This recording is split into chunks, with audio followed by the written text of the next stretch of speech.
सत्य को खोजने वाले आप सभी साधकों को मेरा प्रणाम। जैसा मैंने पहले भी कहा है कि सत्य अपने जगह स्थित अटूट है और उसे हम बदल नहीं सकते, उसकी कल्पना भी नहीं कर सकते, क्योंकि वो हमारे बुद्धि से परे है। इसलिए हमें बुद्धि से परे उठना है, क्योंकि इस मानव चेतना से हम उसे नहीं जान सकते। और सब धर्मों में यही कहा गया है कि आपका पुनर्जन्म होना जरूरी है, लेकिन किसी न किसी कर्मकांड आडंबर में हम लोगों को धर्म मार्तंडों ने फंसा दिया। और धर्म मार्तंड भी सिर्फ यही चाहते थे कि वो भगवान के नाम पर पैसा बनाए या तो सत्ताधीश हो जाए। और हर चीज इसी दृष्टि से विचार में लाई गई कि कौन कौन से तरीके से हम अपनी इच्छा की पूर्ति करें। और सर्व जन के लिए, जन समुदाय के लिए ये समझना मुश्किल था कि ये लोग सही कहते हैं या गलत कहते हैं। उन्होंने कह दिया ये करो तो वही करने लगे। जैसे आज का एक आधुनिक उदाहरण मैं आपसे बताऊं कि मैं देखती हूँ बहुत से औरतें संतोषी माँ का उपवास करते हैं शुक्रवार, और उनकी सबकी तबीयत खराब। तो मैंने पूछा आप किसी गुरु के पास गए थे? नहीं, समझ में नहीं आ रहा।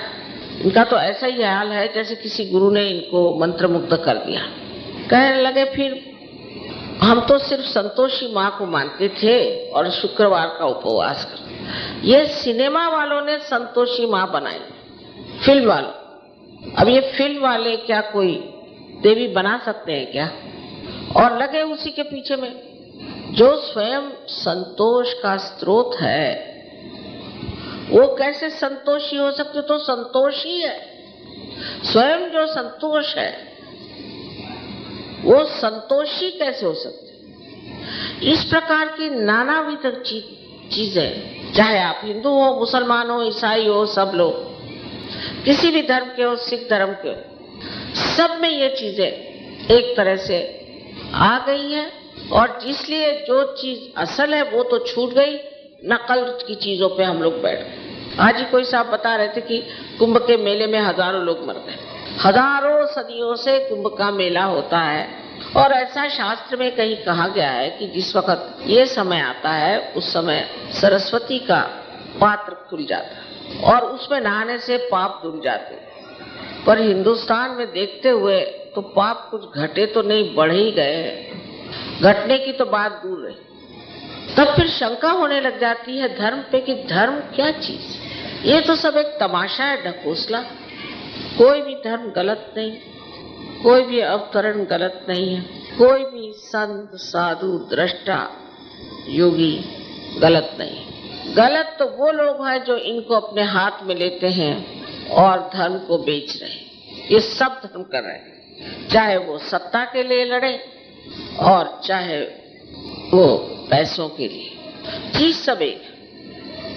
थोड़ी लाइट कम करिए, बहुत ज्यादा। इस सत्ता के खोज में न जाने कितने युद्ध हो गए भगवान के नाम पर, न जाने कितने हजारों मर गए। लेकिन अब आप लोग नोएडा में मैं देखती हूँ बहुत से लोग सहयोग में उतर आए हैं, और जो लोग सहज में उतर आए हैं वो तो सभी धर्मों को मानने लगे, और अगर नहीं मानते हैं तो मानना पड़ेगा। सब अवतरणों की पूजा करनी पड़ेगी, नहीं तो अभी आप सहज में परिपक्व नहीं हो। क्योंकि हम तो विश्व धर्म में विश्वास करते हैं जिसमें सारे ही संसार के धर्म समाहित हैं। सबको जोड़ने की बात है, तोड़ने की नहीं। कोई अगर ये सोच ले कि मैंने सब कुछ पा लिया और अब मैं इस धर्म में आ गया तो बाकी के सारे धर्म खाली और मेरे अच्छे, तो ये बड़ी भारी गलतफहमी हमारे अंदर है। क्योंकि आप कोई भी धर्म पे हो, आप हर तरह का पाप करते हैं और कर सकते हैं, कोई आपको रोकने वाला नहीं। लेकिन सहयोग में आने के बाद भी कल काफी लोगों ने मुझसे कहा कि माँ मैं सहयोग में आया तो भी मेरा ये नहीं ठीक हुआ, किसी ने कहा वो नहीं ठीक हुआ। तो सहयोग में घटित क्या हुआ? इसमें कुछ घटना है। सहयोग में कोई अपने सर पे मैं सहयोगी कोई भी लगा ले, उसमें कोई मना तो नहीं कर सकता। कोई भी अपने सहयोगी कह ले, पर वो सहयोगी नहीं हो। सहज योग में सहज योगी बनना पड़ता है। जैसे एक बीज को वृक्ष बनना पड़ता है। जब तक वो घटित नहीं हुआ, वो जब तक बना नहीं तो सहयोगी नहीं। जब वो घटित हो जाता है तो वो समर्थ हो जाता है। उसके अंदर जितनी भी शक्तियां धीरे धीरे जागृत हो जाती हैं, वो सबको ही जागृति दे सकता है, लोगों की बीमारियां ठीक कर सकता है, सारे ज्ञान का वो भंडार बन जाता है। उसकी सारी त्रुटियां खत्म होकर के वो एक परिपक्व इंसान, जिसका मस्तिष्क बहुत प्रगल्भ मैच्योर ऐसा बन जाता है, जिनका वर्णन हमने गीता में स्थित प्रज्ञ पाया, कुरान में वली कहा गए, नानक साहब ने खालिस कहा और बुद्ध ने उसको बुद्ध कहा। हर धर्म में ऐसे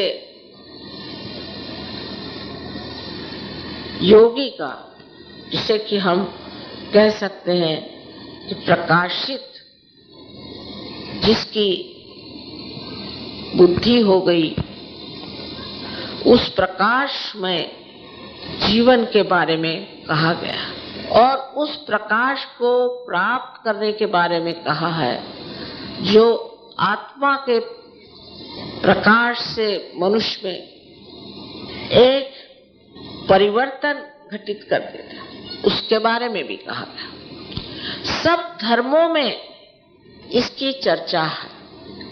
नहीं तो सवेरे उठे, तुलसी को पानी दिया, फिर अपने बदन पे पानी ले लिया, कोई मुझे छुए नहीं, चले गए, उसके बाद नहा लिया, धो लिया, भगवान के पास बैठ के घंटी बजाई।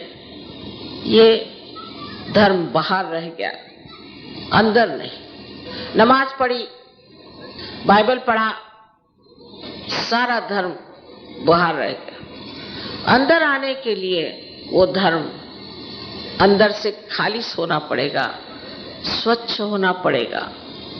अंदर सब कुछ भरा हुआ है तो धर्म आके बैठेगा कहाँ? उसकी सफाई होनी चाहिए। और आज मैं रशियन एम्बेसडर से मिलने गई थी, वो इतने अभिभूत थे, बहुत उन्होंने धन्यवाद दिया कि आपने रशिया में इतना कार्य किया। अपनी गवर्नमेंट को तो ये समझ में नहीं आएगी, उनके बस का नहीं। पर उन्होंने एक बात कही कि हम चाहते हैं कि आप जो भी आप मदद चाहे हम करेंगे, क्योंकि हम चाहते हैं कि हमारे देश के लोग स्वच्छ हो जाए, इनका हृदय स्वच्छ हो जाए। तो सहयोग में आने के बाद हर बार देखना चाहिए कि हमारा हृदय स्वच्छ हुआ कि नहीं, कि अब भी उसमें आसपास की ईर्ष्या, आसपास का दोष, यही सब घुमड़ रहा है। इस दिल को जब आप साफ करेंगे तभी तो ना परमात्मा का प्रेम इसमें भरेगा। तो ऐसी कुछ अजीब चीज है कि सहयोग में आने के बाद भी हम इसमें प्रयत्नशील नहीं रहते। एक आदमी दूसरे की बुराई देखेगा या किसी न किसी तरह से स्पर्धा में, कंपटीशन में पड़ जाए और इस स्पर्धाशील स्वभाव के कारण वो दूसरे से हमेशा अलग ही रहेगा। किंतु अगर अच्छाई में स्पर्धा शुरू हो जाए, अच्छाई में, तो सबकी अच्छाई बढ़ जाएगी और सब चीज ठीक हो जाएगी। पर यह भी नहीं हो सकता, कारण अभी तक आत्मा का प्रकाश हमारे अंदर आया नहीं। पर अजीब बात यह है कि आत्मा का प्रकाश पूरी तरह से हमारे चित्त में आया नहीं, हमारे हृदय में पूरी तरह से बसा। तो सहयोगी होने पर भी डावाडोल मामले चलते हैं, और जब ये डावाडोल मामले चलते हैं, आपसी झगड़े हो जाएंगे, ग्रुपबाजी हो जाएगी, तो हम अपना नुकसान कर रहे हैं, दूसरे का नहीं। जब जरा गर्दन झुकाइए तो आप देखेंगे कि इस हृदय में आत्मा है, पर गर्दन झुकाने की बहुत जरूरत है। अगर आप कहेंगे कि मैं क्यों झुकूं, तो ये आप नहीं बोल रहे, ये मैं है अहंकार। इस अहंकार को आपको थोड़ी देर झुकाना पड़ेगा जबरदस्ती, तो झुकता है कि नहीं झुकता है। तब फिर आपको आश्चर्य होगा कि आपका हृदय का कमल खिलने लगेगा और उसका सौरभ, उसका सुगंध सारे संसार में बहना शुरू हो जाए। तब फिर आपकी कुंडलिनी भी चढ़ पड़ेगी, कितने ही उसके तार खुल पड़ेंगे, आपकी तंदुरुस्ती ठीक हो जाए, आपकी कमजोरियां खत्म हो जाए। किंतु पहले हृदय खोलने की बहुत जरूरत है। ये ठीक है, आप पार हो जाएंगे। आप सहयोग पे लेक्चर दे सकते हैं लंबा लंबा, सब बुद्धि का करिश्मा, और हो सकता है कि आपके हाथ से थोड़े लोग जागरूक भी हो जाए, लेकिन न तो आप आगे जा सकते हैं, न तो वो लोग जा सकते हैं। जिसने इस प्रेम से हृदय को भर लिया वही असली सहयोगी है। पर फलस्वरूप क्या होता है कि इस शुद्ध प्रेम से भरे हुए हृदय को चारों तरफ फैला हुआ ये चैतन्य जानता है, और जब आपका हृदय प्रेम से भर जाता है तो यह सारा चैतन्य जो है वो अपने गढ़ भेज करके आगे पीछे आपके दौड़ता है, देखता है। कोई चीज की जरूरत हो ले लीजिए। सहयोग में हमेशा लोग बताते हैं, माँ मेरे साथ तो ऐसा चमत्कार, मुझे तो आपने ऐसा दे दिया, मैंने कुछ दिया भी नहीं, कुछ भी नहीं, लेकिन वो इतना बताएंगे कि आपने इतना दे दिया, इतना दे दिया। ये सब परम चैतन्य आपको दे रहा, क्योंकि आपका हृदय प्रेम से भरा जा रहा। जिस मनुष्य के हृदय में प्रेम आ जाए, शुद्ध प्रेम, तो ये तो परम चैतन्य स्वयं ही आपके अंदर आ गया, क्योंकि ये भी शुद्ध प्रेम है और यही आपके हृदय में भी है। तो ऐसा हृदय जिसमें ये शुद्ध प्रेम विराज रहा है, उसका संबंध तो हो ही गया उस परम चैतन्य से। तो क्या ये परम चैतन्य इस हृदय को, जैसे कोई मेरा ही छोटा बालक है ऐसा समझ करके उसकी पूरी मदद नहीं करेगा, उसको नहीं देखेगा? और जब ये परम चैतन्य आपकी हर पल हर घड़ी रक्षा करेगा, आपकी पूरी इच्छाएं पूरी करेगा, आप में संतुलन और दुनिया भर का प्यार दे देगा, जब ऐसी आपकी सुंदर प्रकृति हो जाएगी कि आपको देखकर बाग के फूल भी खिल उठे और वन के पेड़ भी आनंद से भरा है, ऐसी जब आपकी सुंदर प्रकृति होने लगेगी, तब आपका विश्वास अपने ऊपर और सहयोग के ऊपर दृढ़ हो जाएगा। जब तक ये विश्वास अंधा था, अंधेपन से आप दुनिया भर के कर्मकांड कर रहे थे, तब तक एक अंधे की लाठी जहां चल जाए, इसी प्रकार आपका जीवन था। घर समझ लीजिए यहाँ सब अंधे बैठ जाए तो वो समझेंगे नहीं कि किसके पास बैठे हैं, किससे कितने दूरी पर हैं, क्या है। अगर उनको बाहर भी ले जाना है तो किसी को हाथ पकड़ के ले जाना पड़े। पर फिर ऐसा लगता है कि ये परम चैतन्य जो है ये मेरा हाथ पकड़ करके मुझे इधर ले जाएगा। घर समझ लीजिए कहीं जा रहे हैं, रास्ता भूल गए, जरूरी है जहां जाना है सो ले जा रहा है, मैं क्या करूं, ये परम चैतन्य मुझे ले जा रहा है, इसी के साथ में चले जा। सारी जिम्मेदारी इस परम चैतन्य ले ली, ये आपकी समझ में बात आ जाएगी। जब ये बात आपके समझ में आ जाए तब ये जो अंदर श्रद्धा है ये श्रद्धा बन जाए और विश्वास श्रद्धामय होगा, क्योंकि आपने सत्य को जाना और सत्य को जानते ही आपने उसको अपनाया है, इसलिए सत्य आपके साथ खड़ा रहेगा। और जो इंसान सत्य पे खड़ा रहता है उसको कोई डिगा नहीं सकता, अगर उसको कोई डिगाता है तो असत्य, क्योंकि वो समर्थ हो जाता है। ईसा मसीह को एक बार एक वेश्या के सामने खड़ा होना पड़ा, क्योंकि लोग उसे पत्थर से मार रहे थे। वो जाकर के उस वेश्या के सामने खड़े हो गए और उन्होंने कहा कि आप में से जिसने पाप नहीं किया हो वो मुझे पत्थर मारे, इस वेश्या को। असल में ईसा मसीह का और वेश्या का क्या संबंध है, कुछ भी नहीं हो सकता, लेकिन सत्य का और उनका संबंध था।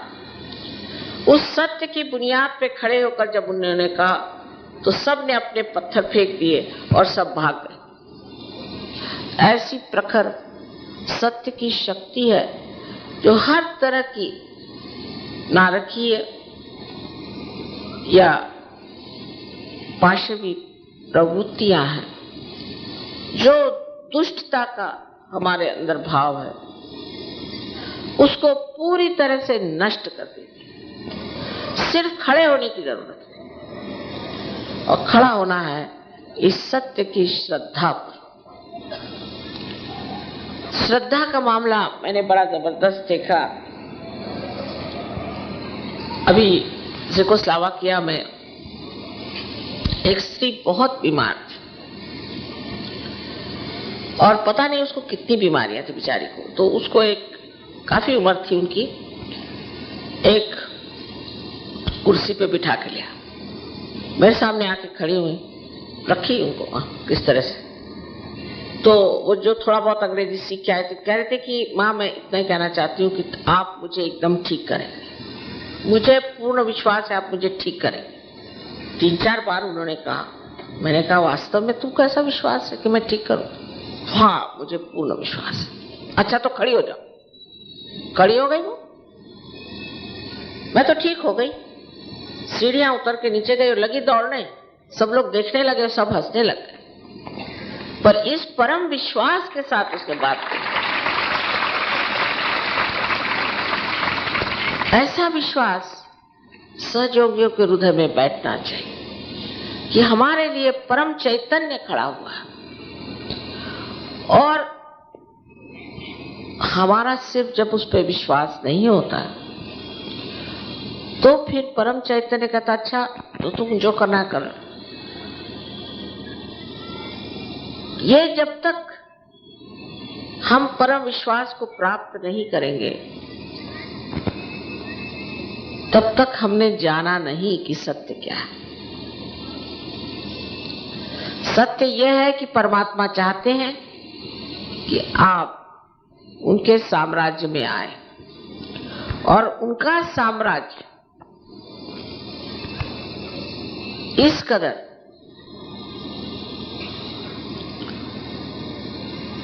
कार्यशील है, कार्य दक्ष है, कार्यक्षम है कि कोई बात यहां कहिए जा करके अमेरिका में बात होता थी। न जाने कम्युनिकेशन उनका इतना जबरदस्त और एक चीज नहीं चूकती। इस साहब का नाम बताओ क्या, बस हो गया। आश्चर्य करने की कोई बात ही नहीं रह जाती, क्योंकि हर दिन हर समय हर पल ऐसे सहयोग में घटित हो रहा है। पर उसके लिए आपको योग्य होना चाहिए। अगर आप में इसकी योग्यता नहीं तो ये कार्य नहीं होने वाला। इसके लिए कुंडलिनी का जागरण मात्र वो तो अभी हो ही जाएगा आप सबका, इसमें शंका नहीं। किंतु ये जो संबंध है, योग है, चारों तरफ फैली हुई इस परमात्मा के सृष्टि से जो संबंध है, वो जब तक आप कायम नहीं करेंगे तब तक आप हिलते डोलते ही रहेंगे। उसके इलाज भी सहयोग में बहुत ही सीधे सरल है। कोई आपको हिमालय नहीं जाना, कोई आपको भूखे नहीं रहना, कोई व्रत नहीं करना, कोई चीज की ऐसी बात है ही। सिर्फ सवेरे 5 मिनट, शाम को 10 मिनट भी कम से कम अगर आपने ध्यान किया और अगर आप सामूहिकता में अपना सारा घमंड छोड़ करके चले, वो भी बड़ी मुश्किल बात है। क्योंकि साहब मैं तो सेक्रेटरी हूं इस डिपार्टमेंट का और वहां मेरा क्लर्क जाता है तो मैं वहां कैसे जाऊं। अगर आप सेक्रेटेरिएट में जाते हैं जहां आपका क्लर्क भी आता है और आप भी आते हैं और उससे आप तंबाकू मांग कर पीते हैं, तो आपको क्या हर्ज है साहब ऐसी जगह जाने। पर साहब ये बड़ा मुश्किल है कि मैं उसी के साथ बैठ के ध्यान करूं। क्यों साहब, क्यों मुश्किल है? इस तरह की अहंकार की भावना लेकर के जो चलते हैं वो सहयोग में कुछ भी नहीं प्राप्त कर सकते। सहयोग अहंकारियों के लिए नहीं, हाँ उनके लिए और चीजें हैं, जैसे उनको अस्थमा हो सकता है, उनको हार्ट अटैक आ सकता है, ब्लड प्रेशर बढ़ सकता है, पैरालिसिस हो सकता है, डायबिटीज हो सकता है, होता ही है ज्यादातर, और ब्लड कैंसर भी हो सकता है, और किडनी फेलियर भी हो सकती है, और कॉन्स्टिपेशन भी हो सकता है। और सबसे तो बड़ी चीज है कि उनको बहुत क्रोध आता है, ऐसा क्रोध आता है कि दुनिया दहल जाए। और वो सबको कहते हैं साहब मुझे गुस्सा आ गया, वाह वाह वाह वाह, क्या कहने आप। तो ये सब लाभ तो है अहंकार, और फिर डॉक्टरों के जेबे भी भर सकता है। मतलब एक तरह से कुछ तो कार्य हो ही रहा।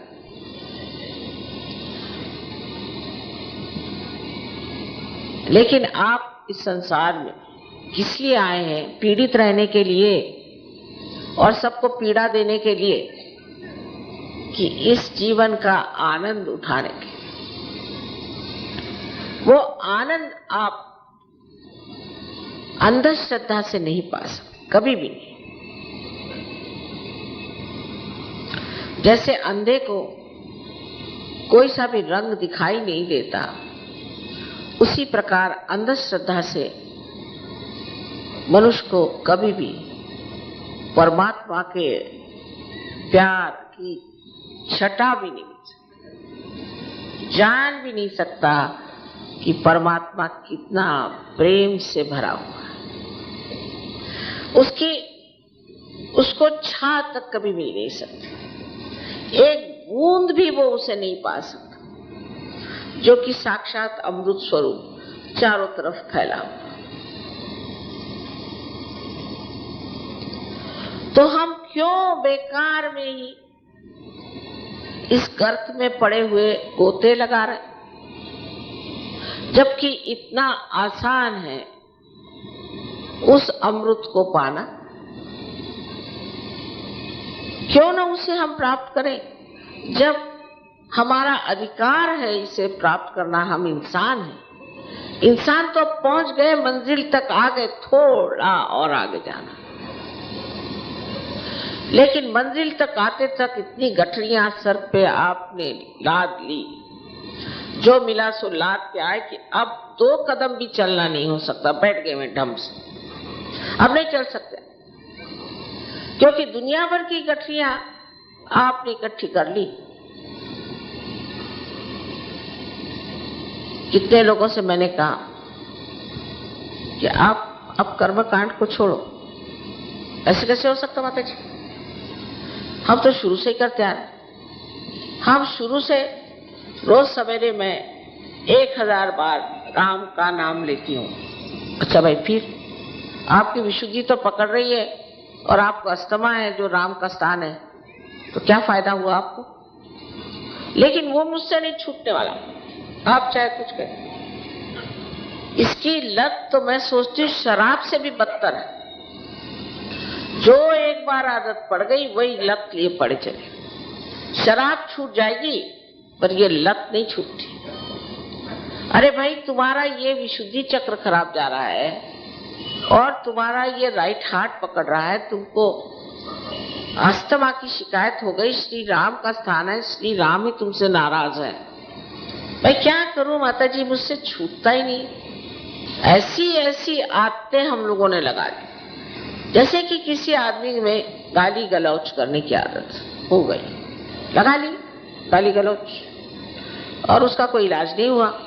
तो उसको फिर किसी ने कहा कि अच्छा अब आप चलिए किसी राजा के स्थान पे बैठिए।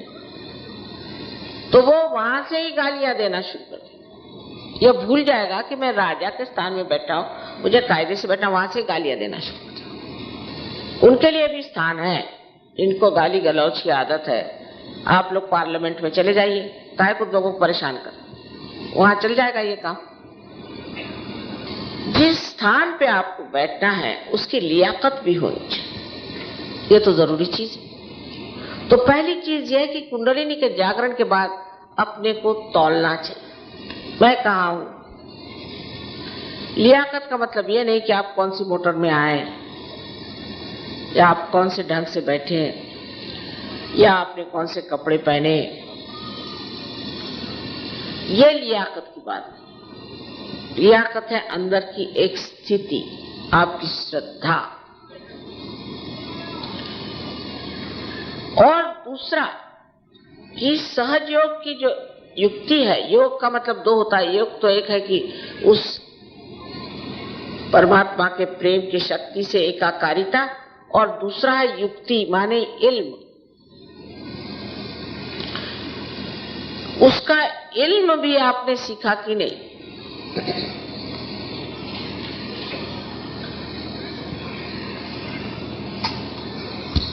जैसे एक आपने दीप जला दिया, अब इस दीप का अगर काम है प्रकाश देना, और ये प्रकाश नहीं दे सकता, तो ऐसे दीप से फायदे क्या। पर जो सहयोगी सहयोग के बारे में जानता नहीं है कि ये चक्र क्या है, वो चक्र क्या है, या इसको ठीक करने का तरीका क्या है, मेरे अंदर कौन से दोष है, उसे मैं किस तरह से ठीक करूं, और जनसाधारण में जो दोष हैं जिनके लिए कि मैंने ये प्रकाश को पाया है, उसको मैं किस तरह से प्रकाशित करूं, ये अगर विचार हमारे अंदर है ही नहीं, तो सहयोग में आकर के आप कर क्या रहे। आपको पता होना चाहिए कि सहयोग एक महान आंदोलन है। और जैसे कि बुद्ध ने कहा था कि बोधिसत्व का जमाना है, कहा था मात्रया, तीन माँ मात्रया। और बोधिसत्व के जमाने में जो लोग बुद्ध होंगे, एनलाइटेंड होंगे, प्रकाशित होंगे, वो जनसाधारण का कल्याण करेंगे और सारे समाज में इसे फैलाएंगे। ये बंधन है। अकेले बैठ के तो शराबी भी शराब नहीं पीता, फिर क्या ये अमृत आप अकेले पिएंगे? और फिर मजा आपको आएगा जब आप इसे बांटेंगे। और ये बांटने के लिए इसका इल्म होना चाहिए। जैसे कोई भी मशीन है, ठीक है, उसको आपको दे दिया, भाई इसमें स्विच लगा दो और काम हो जाए। पर बाद में तो आपको सीखना ही पड़ेगा कि ये है क्या चीज, ये चल कैसी रही, क्योंकि आपको जनसाधारण में जाना है, सबको बताना है, समझाना है। वो कहेंगे अच्छा भाई तुमने क्या पाया, बस मुझे तो ऐसी चैतन्य की लहरें आ गई ठंडी ठंडी, बस हो गया। हाँ अब क्या नहीं, वैसे हमारा बिजनेस अच्छा हो गया, मेरे बहू को बेटा नहीं होता था उसको बेटा हो गया, मेरे घर का जो प्रॉब्लम था वो ठीक हो गया, आदि आदि ऐसी बातें बताएं। चलो इस पर भी कोई विश्वास करके सहयोग में आ भी गए तो जैसे एक वैसे 10, उससे फायदा क्या होने वाला है किसी को। इसलिए आपको इल्म सीखना पड़ेगा, इसकी तकनीक जिसे कहते हैं, हिंदी में शब्द इन्होंने बनाया टेक्निक से तकनीक।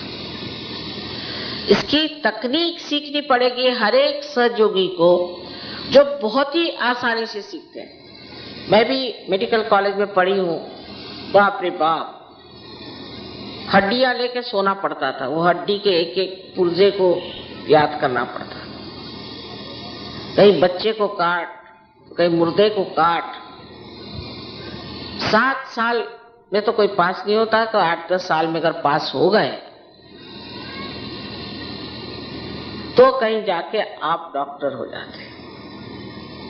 फिर भी अगर किसी अस्पताल में आप गए और कहा कि पता लगाओ इनको क्या बीमारी है, तो आपकी पूरी अतड़ियां निकाल देंगे, आंख निकाल के धो के फिर फिट कर देंगे, दांत निकाल के फिर फिट कर देंगे और कहेंगे कोई बीमारी नहीं। लेकिन सहयोग में तो आप खड़े हो जाइए, फौरन पता चल जाता 1 मिनट में क्या तकलीफ है,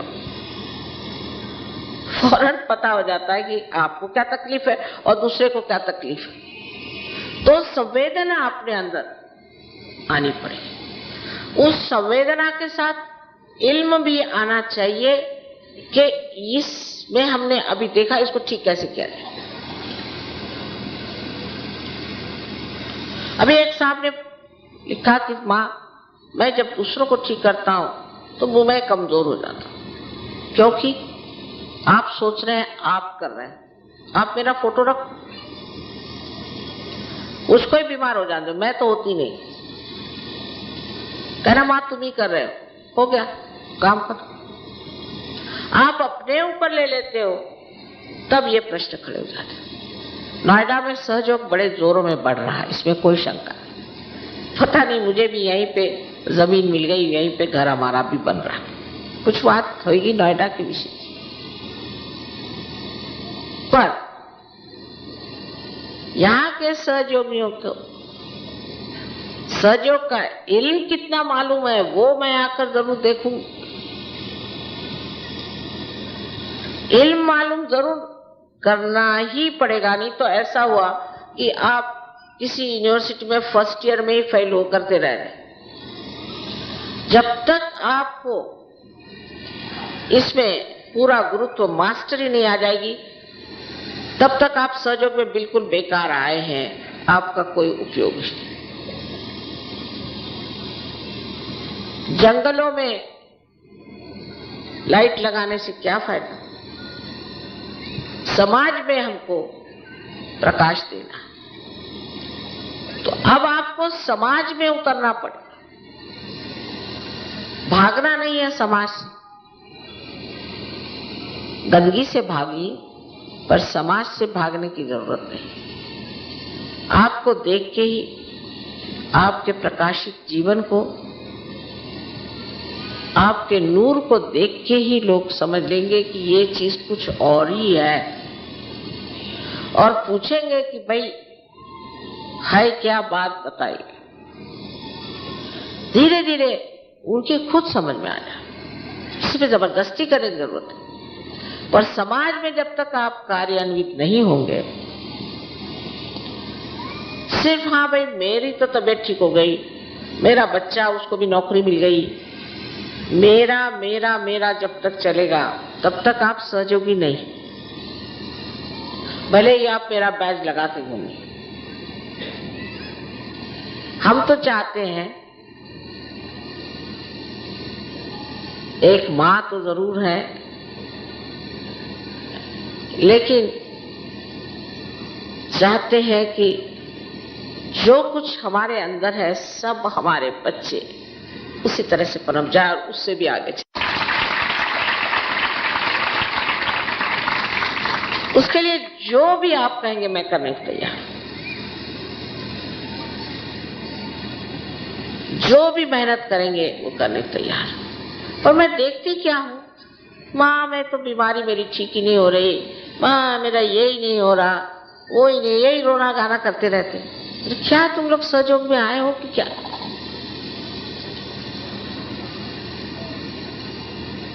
अगर सहयोग में आके आपकी बीमारी नहीं ठीक होती तो आप में कोई न कोई खराबी है, सहयोग में कोई खराबी। तो अच्छा है फिर से जन्म ले लो, छोड़ो सहयोग को।